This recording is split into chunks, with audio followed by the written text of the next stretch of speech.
Al llegar a casa, Fanny subió enseguida para depositar aquella inesperada adquisición, ese bien dudoso de la gargantilla, en alguna caja favorita del cuarto del este que contenía todos sus pequeños tesoros. Pero al abrir la puerta, ¿cuál no sería su sorpresa al encontrar allí a su primo Edmund, escribiendo en su mesa? Aquel espectáculo, que nunca se le había ofrecido antes, resultó para ella tan extraordinario como grato. «Fanny», dijo él al instante, abandonando el asiento y la pluma para ir a su encuentro con algo en la mano, «te ruego que me perdones por hallarme aquí. Acudí en tu busca, y después de aguardar un poco, con la esperanza de verte llegar, hice uso de tu tintero para exponer el motivo de mi visita. Ahí encontrarás el comienzo de un billete dirigido a ti, pero ahora puedo explicarte personalmente mi intención, que es, simplemente, rogarte que aceptes esta pequeña bagatela, una cadena para la cruz de William. Debía tenerla hace una semana, pero hubo un retraso debido a que mi hermano no llegó a la ciudad hasta unos días más tarde de lo que yo esperaba, y ahora acabo de recoger el paquetito en Northampton. Espero que la cadenilla te gustará, Fanny. Procuré tener en cuenta la simplicidad de tus gustos, aunque, de todos modos, sé que apreciarás mis intenciones y lo considerarás, como así es, una prueba de cariño de uno de tus más antiguos amigos». Y apenas terminó estas palabras se alejó precipitadamente, antes de que Fanny, abrumada por mil sensaciones de pena y de alegría, pudiese decir nada, pero espoleada por un imperioso deseo gritó enseguida: «Edmund, espera un momento, aguarda por favor». Él se dio vuelta. «No intentaré darte las gracias», prosiguió ella, hablando con gran agitación. «Mi gratitud está fuera de toda duda. Siento mucho más de lo que podría expresar. Tu bondad, al acordarte de mí de esta forma, escapa a...» «Si esto es cuanto tienes que decirme, Fanny», la atajó él, sonriendo y alejándose de nuevo. «No, no es esto. Deseaba consultarte». Casi inconscientemente, ella había desenvuelto el paquete que Edmund acababa de poner en sus manos, y al encontrarse ante una auténtica cadenilla de oro sin adornos, perfectamente sencilla, con el bello marco de un estuche de joyería, no pudo evitar un nuevo estallido de entusiasmo. «Oh, esta sí que es bonita, es lo más acertado, exactamente lo que deseaba, es el único adorno que siempre tuve el deseo de poseer. Combinaría perfectamente con la cruz. Deben llevarse juntas y así será. Ha llegado además en un momento tan oportuno. Oh Edmund, no sabes tú con cuánta oportunidad». «Querida Fanny, pones demasiado sentimiento en estas cosas. Me hace muy feliz que te guste la cadenilla y que haya llegado a tiempo para mañana, pero tu agradecimiento está muy fuera de lugar. Créeme, no hay para mí en el mundo satisfacción mayor que la de contribuir a la tuya. Sí, con seguridad puedo afirmar que no existe para mí placer más completo, más puro, más perfecto». Ante tales expresiones de afecto, Fanny hubiese podido permanecer una hora sin añadir una palabra más, pero Edmund, después de aguardar un momento, la obligó a que su pensamiento descendiera de su vuelo por las regiones celestes, diciendo: «Pero, ¿qué es lo que quieres consultarme?». Se trataba de la gargantilla, que ahora ansiaba devolver a toda costa, y esperaba que él aprobase su proceder. Le contó la historia de su reciente visita, y entonces su embeleso hubo de tocar a su fin, porque Edmund quedó tan impresionado por el relato, tan encantado por lo que Mary Crawford había hecho, tan complacido por aquella coincidencia de conducta entre los dos, que Fanny tuvo que reconocer el poder superior sobre el espíritu de Edmund de otro placer, aunque no fuera tan perfecto. Pasaron algunos minutos antes de que Fanny pudiera centrar la atención de su primo sobre el plan expuesto, u obtener alguna respuesta a su demanda de opinión. Él estaba sumido en un ensueño de tiernas reflexiones, y solo de vez en cuando pronunciaba algunas frases de encomio, pero cuando despertó y entendió, se opuso con gran decisión a lo que ella pretendía. «¿Devolver la gargantilla? No, querida Fanny, de ninguna manera. Esto la mortificaría cruelmente. Difícilmente puede haber una sensación más desagradable que la de encontrarnos en las manos, devuelto, lo que hemos entregado con una esperanza razonable de contribuir con ello a la felicidad de un amigo. ¿Por qué privaría de una satisfacción de la que ha demostrado ser tan merecedora? Si fuera un objeto destinado a mí en primer lugar», dijo Fanny, No hubiera pensado en devolverlo, pero tratándose de un regalo de su hermano, ¿no es justo suponer que ella preferiría no desprenderse, ya que no lo preciso? Ella no ha de suponer que no lo precisas, o al menos que no lo aceptas, y que en su origen fuera un regalo de su hermano no modifica en absoluto el estado de las cosas, pues si esto no impidió que ella te lo ofreciera y tú lo aceptaras, lógicamente no puede ser obstáculo para que lo conserves en tu poder. Sin duda, es más bonita que la mía y más apropiada para lucir en un salón de baile. No, no es más bonita, en modo alguno, dentro de su estilo, y para lo que yo la quiero, no resulta ni la mitad de adecuada. La cadenilla jugará incomparablemente mejor con la cruz de William que la gargantilla. Por una noche, Fanny, por una sola noche, si ello representa un sacrificio, estoy seguro que, en cuanto lo hayas reflexionado, harás este sacrificio antes que apenas a quien se ha presentado con tanta solicitud a solucionar tus problemas.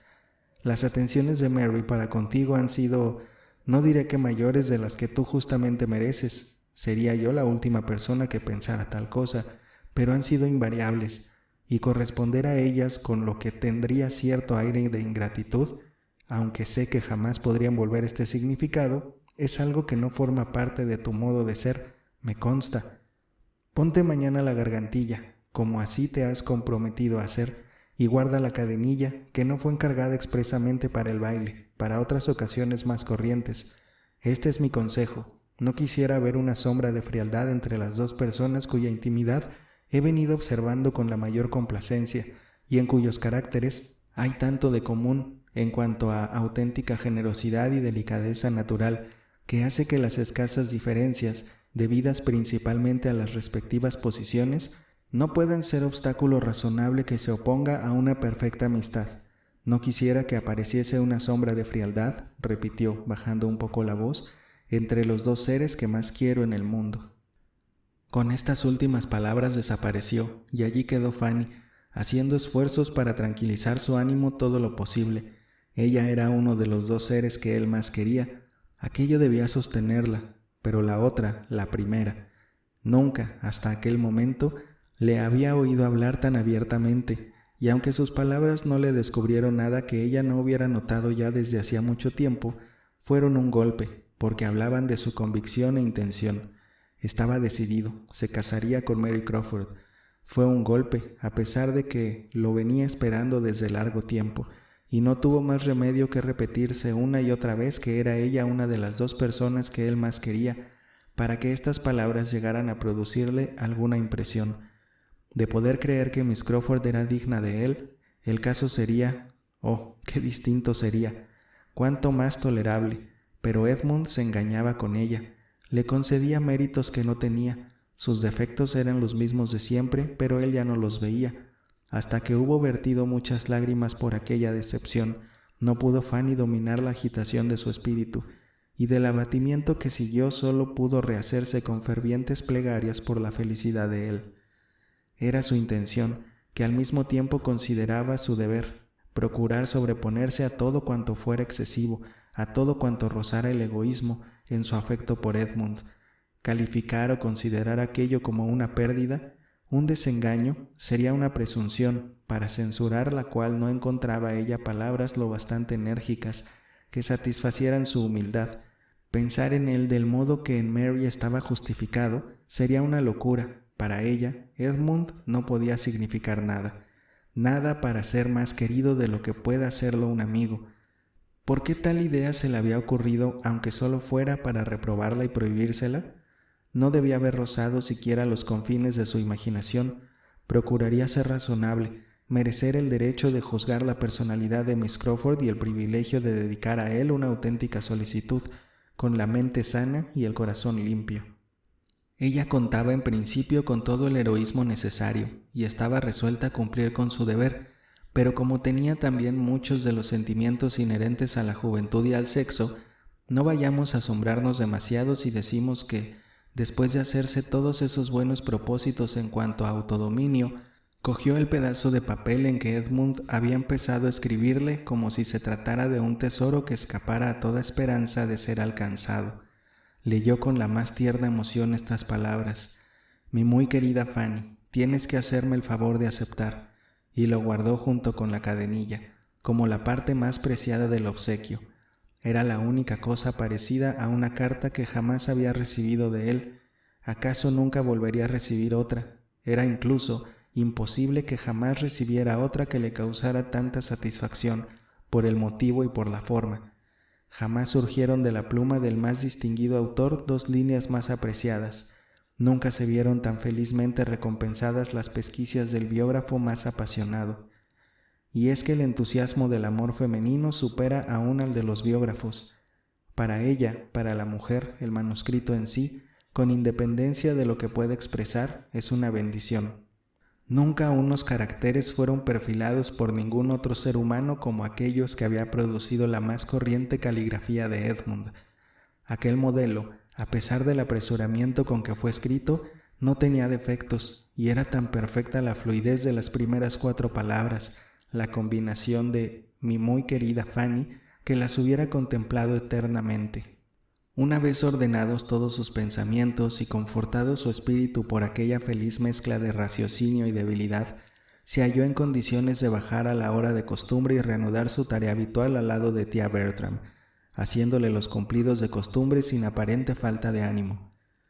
Llegó el jueves, predestinado al gozo y a la ilusión, y empezó para Fanny con unas perspectivas más agradables que las que esos días obstinados, ingobernables, suelen ofrecer, pues terminado el desayuno se recibió un amistoso billete de Mr. Crawford para William, exponiendo que, como se veía obligado a marcharse a Londres a la mañana siguiente para unos días, no había sabido prescindir de buscarse un compañero, y por lo tanto esperaba que si William se decidía a abandonar Mansfield, medio día antes de lo previsto, aceptaría un puesto en su coche. Mr. Crawford se proponía llegar a la capital a la hora en que su tío acostumbraba hacer su última comida, y William quedaba invitado a comer con él en casa del almirante. La proposición era muy agradable para el mismo William, a quien ilusionaba la idea de hacer el viaje en un coche tirado por 4 caballos y en compañía de un amigo tan jovial y simpático. Y como le gustaba viajar con rapidez, al momento se puso a expresar cuanto su imaginación pudo sugerirle para subrayar su dicha y satisfacción. Y Fanny, por motivo distinto, se puso contentísima, porque el plan primitivo era que William partiese de Northampton en el correo a la noche siguiente, lo que no le hubiera permitido descansar ni una hora antes de coger el coche de Portsmouth, y aunque este ofrecimiento de Mr. Crawford le robaba muchas horas de su compañía, era demasiado feliz con lo que William se ahorraría las fatigas de tal viaje, para pensar en nada más. Sir Thomas lo aprobó por otra razón. La presentación de su sobrino al almirante Crawford podía ser útil. El almirante tenía influencia, indudablemente. La comunicación fue acogida con gran alegría.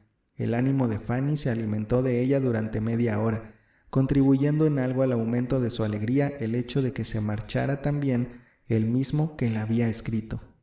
En cuanto al baile, ya tan próximo, eran demasiadas las inquietudes, demasiados los temores que la embargaban para que sintiera ni la mitad de la ilusión que hubiera debido sentir, o que debían suponer que sentía las muchas damiselas que aguardaban el mismo acontecimiento con mayor tranquilidad, pero sin que pudiera tener para ellas la novedad, el interés, los motivos de personal satisfacción, en fin, toda una serie de circunstancias que atribuirían a su caso. Miss Price, conocida solo de nombre por la mitad de los invitados, iba a hacer su primera aparición y tenía que ser mirada como la reina de la fiesta. ¿Quién podía ser más feliz que Miss Price? Pero Miss Price no se había formado para el oficio de presentarse, y de haber sabido bajo qué aspecto era en general considerado el baile, mucho hubiera disminuido su relativa tranquilidad y aumentado el temor que ya tenía de hacerlo mal y ser observada.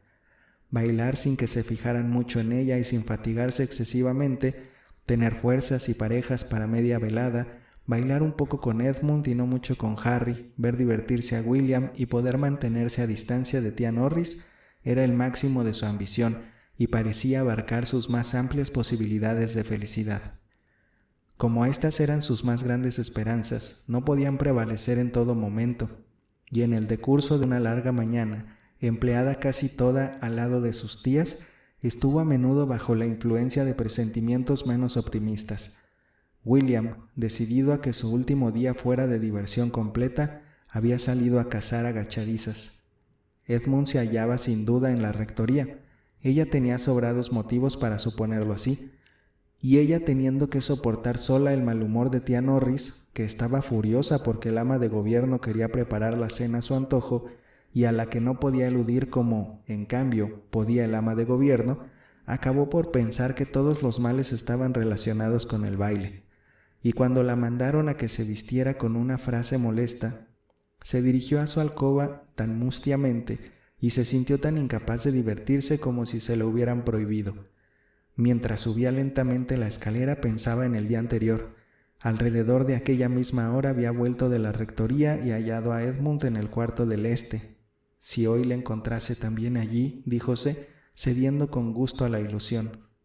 «Fanny», dijo en aquel momento una voz a su lado.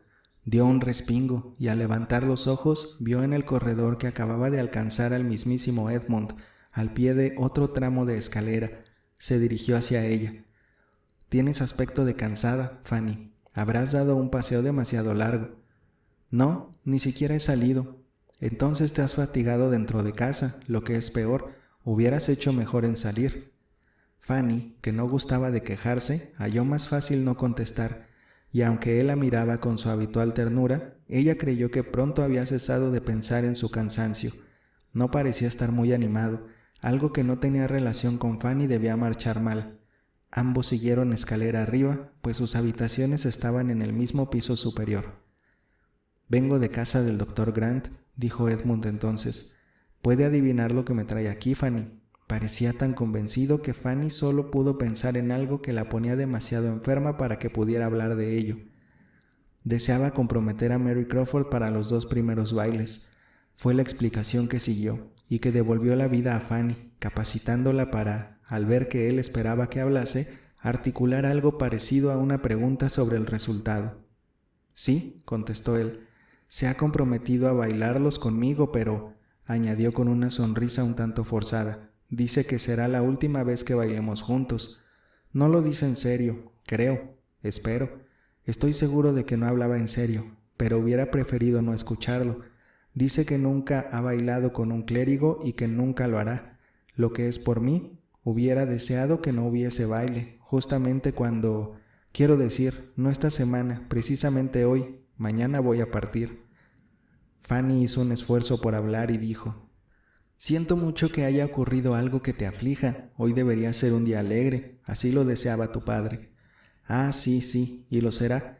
Todo acabará bien. Mi contrariedad será pasajera. En realidad, no es que considere el baile inoportuno. ¿Qué tiene que ver?» Pero Fanny, aquí la detuvo cogiendo su mano para hablarle más bajo y con mucha gravedad.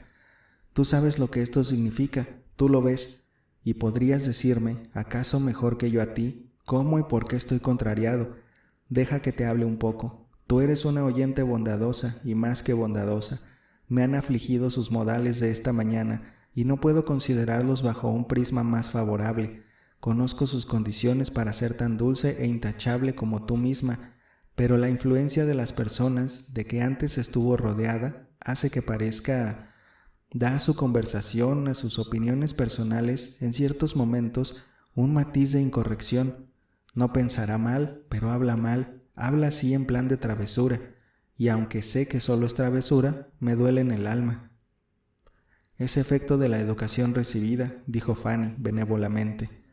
Edmund tuvo que mostrarse de acuerdo. Sí, aquellos tíos estropearon el más admirable espíritu, porque a veces, Fanny, te lo confieso, parece que no son tan solo sus modales, parece como si hasta su espíritu estuviera contaminado.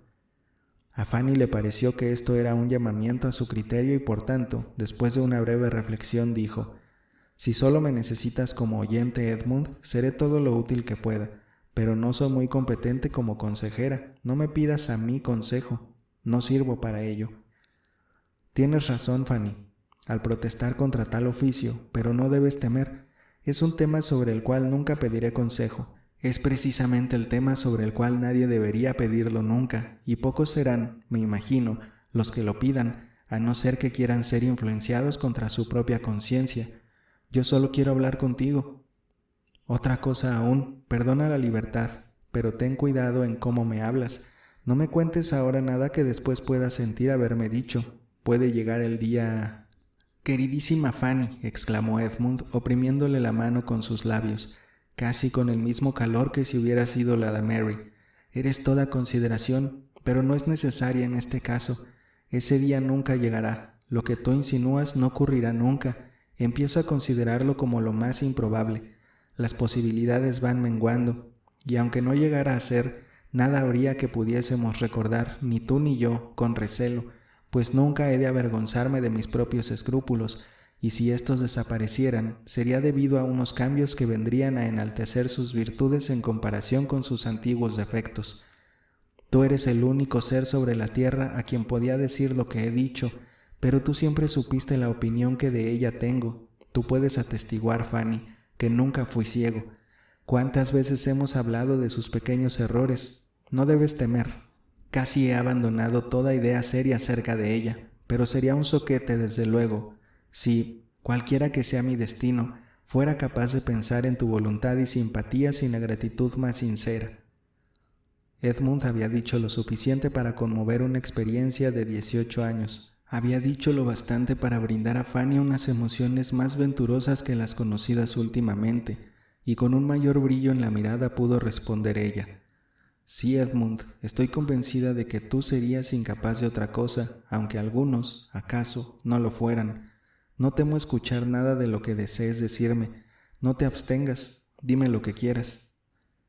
Se encontraban ahora en el segundo piso, y la presencia de una sirvienta les impidió continuar la conversación. Para el bien presente de Fanny habría terminado, quizás, en el momento más oportuno. Si él hubiera podido hablar durante otros 5 minutos, nada impide creer que hubiera empezado a enumerar todos los defectos de Miss Crawford y a expresar su desesperación. En cambio, de este modo, se separaron. Él, con miradas de agradecido afecto, y ella, con el corazón lleno de gratas impresiones. No había sentido nada parecido desde hacía horas, desde que la primera alegría por la comunicación de Henry a William se había desvanecido. Su ánimo había permanecido en un estado de desasosiego, sin hallar consuelo en derredor ni esperanza en su fuero interno. Ahora todo sonreía. La buena suerte de William volvió a su mente y le pareció que tenía más valor que al principio. Además, el baile, aquella velada de placer ante sí, ahora sí que estaba animada, y empezó a vestirse con mucho del feliz aturdimiento que corresponde a un baile. Todo resultaba bien. No le desagradó su propio aspecto, y cuando llegó al capítulo de las gargantillas, su buena suerte le pareció completa, porque en la práctica, la que le había regalado Miss Crawford no pudo pasarla de ningún modo por la anilla de la cruz. Había decidido llevarla por complacer a Edmund, pero era demasiado gruesa para el caso, por lo tanto, tendría que usarla de él. Y cuando con deliciosa emoción hubo juntado la cadenilla y la cruz, aquellos recuerdos de los dos seres más caros a su corazón, aquellas prendas carísimas hechas a su cuello, vio y percibió cuán saturadas estaban de William y de Edmund, y entonces pudo decidirse, sin que le costara ningún esfuerzo, a llevar también la gargantilla de Mary Crawford. Reconoció que era lo justo. También Miss Crawford tenía un derecho, y puesto que ya no usurpaba ni se interponía a otros derechos más fuertes, al cariño más auténtico de otra persona, pudo hacer Mary esta justicia hasta complacer. En realidad, la gargantilla hacía un magnífico efecto, y Fanny abandonó su alcoba al fin, felizmente satisfecha de sí misma y de todo. Tía Bertram se acordó de ella en esta ocasión con un desvelo inusitado. Nada menos se le ocurrió, de pronto, que Fanny, al prepararse para un baile, se alegraría de tener mejor asistencia que las criadas del piso superior, y una vez ella vestida, le mandó en efecto su doncella particular para que la atendiera, aunque demasiado tarde, por supuesto, para que le fuera de alguna utilidad. La señora Chapman llegó al ático precisamente cuando Miss Price salía de su habitación completamente vestida, y solo hubo necesidad de algunos cumplidos, pero Fanny concedió a la atención tanta importancia como pudieran concederle la misma Lady Bertram o la señora Chapman.